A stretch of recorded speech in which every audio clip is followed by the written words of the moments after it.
with you for the rest of my life.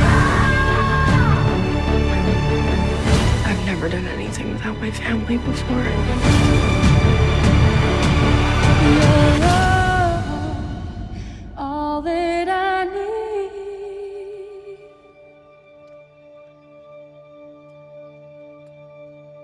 to get by.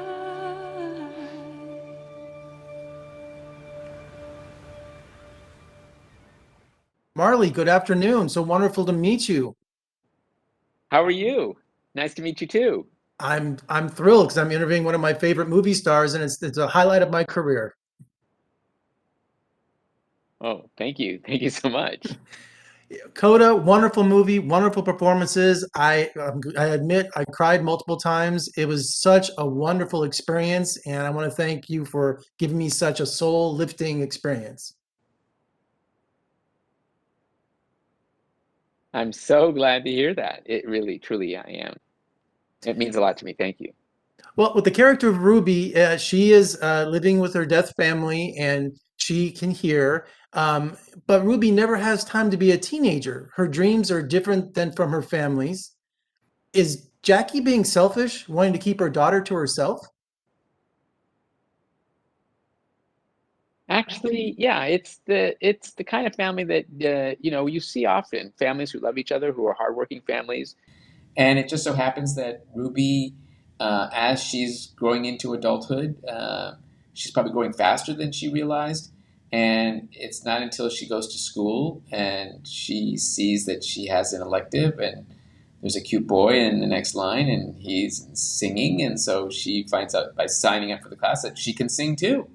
And clearly it wasn't in the Rossi's, plan book that she would be a singer. Music is not something that they really pursued. But maybe in the car, they listen to the rap music. As you saw in one scene, they really don't know what they're listening to, but they can feel the beat. But when their daughter said that she was interested in sign language and that, in singing, their parents were thought, well, wait a minute. She's now trying to go beyond the role of an interpreter, and they needed to understand that she has her dreams and her hopes. And I think it was a learning experience for the Rossi family, and that's what you see throughout the film. And Amelia trained for 8 months learning ASL. Um, Not just the language, but the culture and the nuances. How did she do? I gave her an A. I gave her an A. She is a pro. She not only studied ASL and the culture, she studied, she really delved into the culture. She just is a great actor. She sang, she signed and sang, she fished, and she had a number of hats. And at the young age of 17, I applauded her. And in the end, you all became a real family? Yes, absolutely, to this day. And with The Sound of Metal last year getting all the attention, and now with CODA, stories about deaf culture are starting to emerge. It's long overdue, isn't it? Absolutely, long overdue. Since Children of a Lesser God, in fact. There is a Quiet Place, and now we're seeing more and more characters who are deaf. But again, this is unusual, and this is a groundbreaking film because we have 3 authentically deaf actors carrying a film. And finally today, CODA, child of deaf adults, but also it's a conclusion to a piece of music. So this is concluding Ruby's part of her life. It's a double meaning, right?